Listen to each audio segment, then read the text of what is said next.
Hey guys, James here from 5-Star Rating 22 with the last part, the finishing touches on the Tau battlesuit.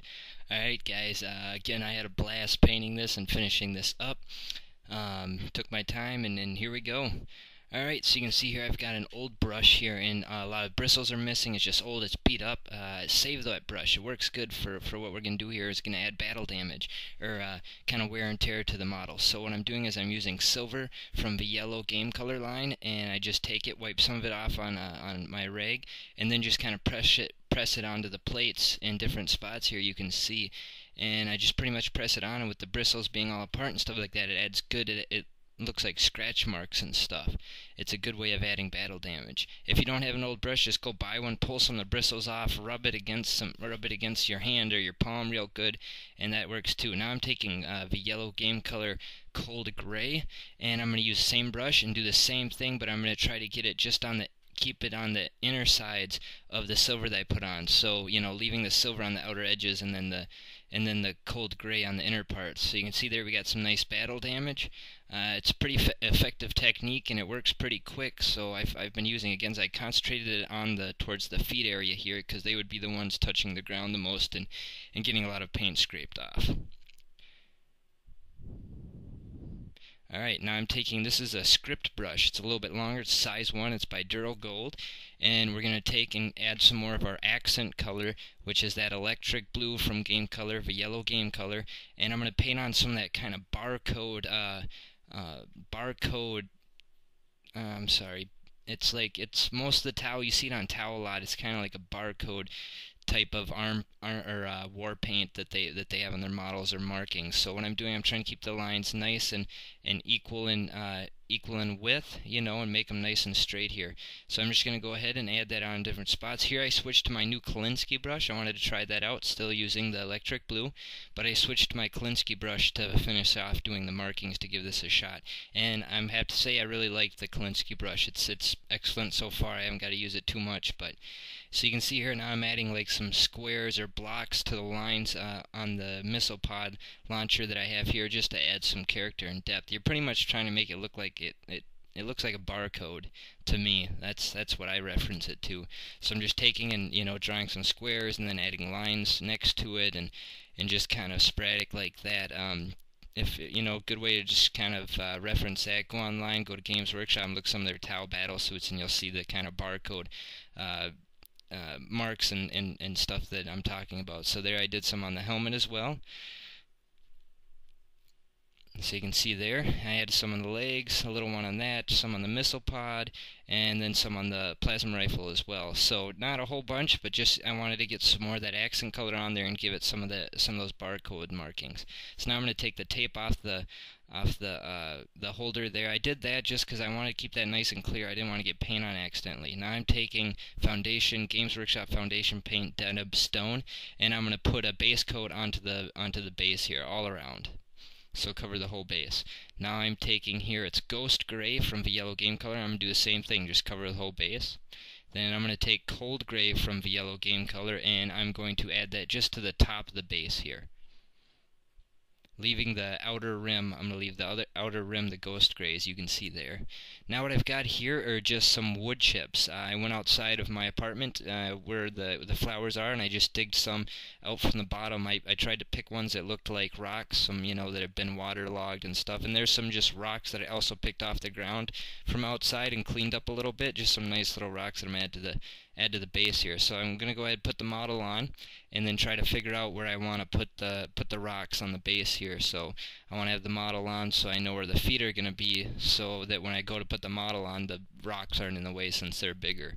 So you can see here I'm just kind of deciding how I want to place and stuff, so I just worked it around until I got it into a good spot and decided on what I was going to do. So you can see there I kind of picked out my spot, just kind of dry placing them. So I picked out, I didn't use all of them. Now I'm taking Elmer's regular Elmer's school glue, and I'm just going to add some to the bottom of the wood chips and the pebbles that I had, and just press them into place. So just take a nice decent amount. I'm not watering it down or anything. Press them into place firmly. Make sure you get them where you want them. and just kind of, I just kind of, when I picked out the spots, it was just kind of, just kind of random, and I wanted to have some close, some smaller, some bigger ones, but I didn't want to do the whole base in rocks either, because the main part of the base is going to be flocked. Now I was having trouble with my fingers here grabbing that thing, so I grabbed my tweezers just to help place it and press them down. A good little set of tweezers is a great hobby tool. I use my tweezers for a lot of things. So you can see there I've got them all placed. Now what I'm going to do here is I took a brush, and on the flat, or the rim of the base, I took some water and a brush and wiped away any glue that kind of pressed out when I put my rocks down, because I don't want that to kind of gunk up on the rim. I want the rim to look pretty nice and clean. So I went ahead and wiped that off with a wet brush. Alright, so you can see there, that's kind of where the rocks I chose to set them. And now let those dry for a good amount of time. I let them dry overnight, actually, just to make sure that they're in place. So now I'm going to go ahead and take the model back off, and I'm going to take the yellow game color black, add that to 1 part thinner, as you've seen there, 1 part thinner, 1 part paint, a nice soft bristled brush here, and I'm just going to give the rocks pretty much almost like a paint wash. Not quite a paint wash, still a little bit thicker, about 1 part thinner, 1 part paint, and just get that all over the rocks, nice even coat. And I should have left, if I was thinking, I would have just left the tape on, because when I do these rocks, I'm going to be dry brushing and stuff. I don't want my the holder to get color and paint. I want to keep that clear. So, and then I went ahead and switched to a thinner bristled brush here, still soft bristled, for getting into the crevices. So there you go. You can see I've got it base coated black. All the rocks are base coated black for the undercoat.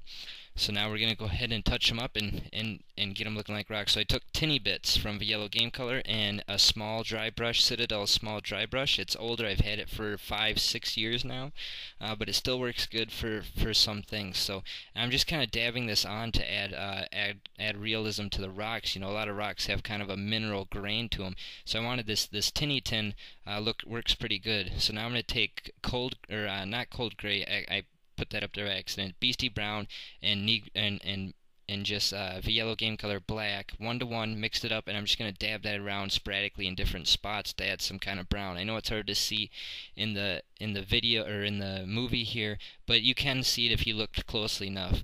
Now I'm going to take 1 part cold gray, 1 part black from the yellow game color as well, mix those 1-to-1 also with my small dry brush, and now I'm going to give that a coat all over the rocks, remembering to leave in. Now when I did the tinny tin, it wasn't so much as a dry brush as more of a I dabbed some of the paint off, but I just kind of pressed it in there because I wanted it to be close to it, so when I did the dry brushing over it, you'd still see the tinny tin underneath as a mineral grain. So there you go. I've got the 1-to-1 black and cold gray all over. Now I'm going to take regular, just plain cold gray, and dry brush that over the whole rocks as well. So there you go, starting to look like rocks. You still can see some of the mineral, the metallic mineral underneath, which gives the rocks a nice realistic effect. Now I'm going to take Stonewall gray. It's kind of a neutral, real nice neutral mid-tone gray. And now with this, I'm going to concentrate mainly on the high parts of the rock, just the higher edges and the sides. A little bit when I do the cold gray. Again, not using as much paint. Every layer of dry brush that I add on, I'm using less and less paint. So with the Stonewall gray here, it was a little bit less yet, and you can see we're starting to get some nice definition to the rocks. Now I'm going to take Ghost gray, Ghost gray from the yellow game color as well, and I'm going to add just I'm pretty much just kind of dab that on. It's a dry brush still, so it's nice and dry, but I'm just going to hit the higher spots kind of sporadically almost as well, leaving a couple spots darker and whatnot to give that realistic mineral grain to the rocks. So just careful, when you're adding on the Ghost gray, because you don't want a lot of that will really take away the realism from the rocks if you use too much, so just be careful. Now I'm actually going to take Deneb Stone, Citadel Foundation Paint Deneb Stone, and I'm just going to add that on. That's a lighter color, so I wanted to add this on at the end, just sporadically to a couple spots to give the rocks a more realistic grain to them. A lot of rocks, they have different colorations in their minerals and stuff, so I wanted to add that effect. So there you go. Now we got some nice realistic looking rocks out of wood chips. and with the tinny tin in there, it gives it a nice realistic effect. You can take, you know, some silvers and stuff like that too to add some nice mineral grain to your rocks. So, you know, try it out. Be artistic. Now what I'm going to take here is I'm taking my base coat or my standard brush from Games Workshop, and I'm going to cover over this cold gray with a coat of ghost gray now to get it almost a white, because I want that on for my base coat now. So now I'm taking an old brush, Elmer's plain glue, and Gale Force 9's snow flock, and an old paint palette. I'm going to put in a little dab of glue here, take my old paintbrush, and I'm going to take and paint that onto the base here to apply my snow. Nice and thick. I didn't water down the glue at all, as you've seen. So just take that and give that just to the top part of the base. I'm giving that a nice coat of that, kind of thick. And I'm going to rip off the masking tape as well, since I shouldn't have to worry about it anymore. So I took that off now, just touching up, making sure that I've got it all the way to the edges. With the Elmer's glue, just getting the bottom of the base right now. So then I'm gonna take it, dip it in, not trying to dip it in too much. This snow flock from Gale Force 9 can be a real problem sometimes. It's kind of staticky, so I try not to make a big mess with it. It's kind of full, as you can see. I don't use it a whole bunch. There's not a lot I've found to use it for, but I thought it looked really good contrast with the armor color on this Tau Battlesuit. So there you go. You can see the bottom's done. So now I'm going to take in, I want it to be real as if the snow had fallen, you know, from the sky, obviously. So I want to go ahead and add glue to just the very top parts where I think the snow would stick to the rocks if it fell, if the snow had fallen on it. So I'm just adding a nice layer of glue onto the top parts of the rocks here, and then I'm just going to take that, put it in the lid of the tray, and just sprinkle the snow right on top, making sure to get all the glue covered nice even. Now I'm going to let that sit for a while and dry with all that on there before I go to tap that off, just to make sure that the glue kind of soaks down and kind of gets a lot of that snow on there. So there you go. I gave it some time to dry. You can see there you got some nice snow-covered rocks, pretty nice effect. Now I'm going to go ahead and tap off the excess here and make sure that I'm not going to have a bunch of that stuff falling off all the time. Now the snow is real statically, like I said before, so before I go to add this ghost gray, I'm going to add ghost gray one more layer onto the very edge on the base, on the rim, because I want to make sure I have a nice even coat and none of that dry brushing or anything's on there. But I'm going to take a brush first and wipe off the very edge, a nice thick brush, just to make sure I don't got any of that snow flock stuck to the end, since it's staticky, it will sometime. And then I'm just going to go ahead and paint one more last coat around the rim of the base here, just to make sure that I have a nice even coat with this ghost gray. So that's ghost gray again. Alright, now I'm going to go ahead and place the model on, and you can see it. There we go. That's it, guys. It's done. It's you know, not too hard. Now what I'm going to do here is I'm just going to actually script on some stuff on the base. I wanted to tell you for people starting a new army and stuff, a cool thing to do is if you paint your rim of your base a lighter color, you can put your base stats for your guys. If you play the game, you can put your base stats such as your weapon skill, blizz skill, strength and stuff. Just paint it right onto the rim of your base while you're trying to get used to and memorize all your things. Or even for guys who have a bad memory, if you paint it onto your rim of your base, you always have a reference without having to go back to your codex all the time. A lot of people use reference sheets. That works too. Now if you're going to do this, I'm using a micron here. I wanted to show that too. A micron will give you a lot nicer and neater effect, but if you don't have one, you can always paint it onto the base as well. So I did that to help me remember to, you know, to throw that tip out. But that's it, guys. That's the model. I hope you had a good time. It turned out pretty well. I had a blast doing it. It was a fun model to paint. I'm not going to lie, I had a lot of fun painting it. And I hope you like the effect. I hope some people learned something new here. And that's about it. Now we're going to see some still frames. Now I added a little bit of time to this because I wanted to explain a step that I forgot to get on video, and I'm so sorry for getting to get this on video.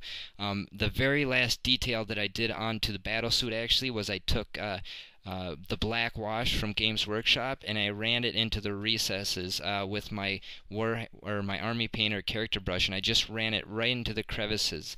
And I'm so sorry I didn't get that on video. I thought I had the camera on, and apparently I didn't. I didn't notice till editing. But so just take that and run into the recesses. Don't give it an actual wash. Just paint it right into the recesses with a nice thin brush. Alright guys, well that's it. I hope you enjoyed.